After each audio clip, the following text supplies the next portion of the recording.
छत्तीसगडमध्ये कृषी विद्यापीठाचा पेपर फुटलेला आहे। पेपर फोडण्यासाठी एंडोस्कोपी कॅमेऱ्याचा वापर करण्यात आलाय। प्राध्यापकाची थक्क करणारी मोडस ऑपरेंडी ही समोर आली आहे।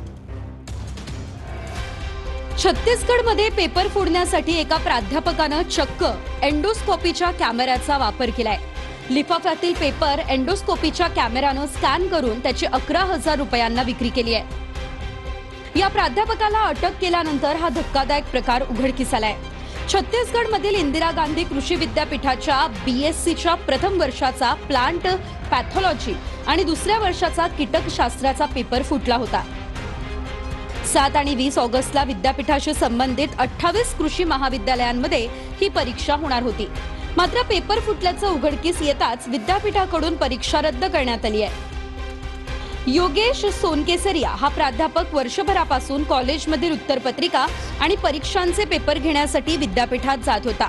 17 ऑगस्टला त्याने उत्तरपत्रिका महाविद्यालयात पोहोचवून पुढील परीक्षेचा पेपर ताब्यात घेतला।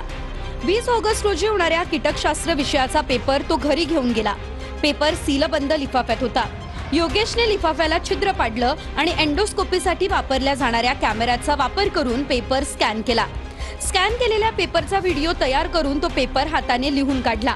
हा पेपर त्याने महाविद्यालयातील विद्यार्थ्यांना 11,000 रुपयांमध्ये विकलाय।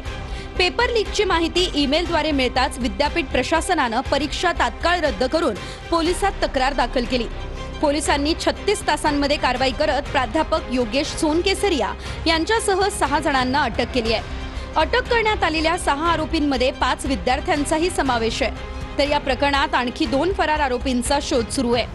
अटक केलेल्या आरोपींकडून 6 मोबाईल, 11,000 रुपये रोख रक्कम आणि एंडोस्कोपी कॅमेरा जप्त करण्यात आलाय।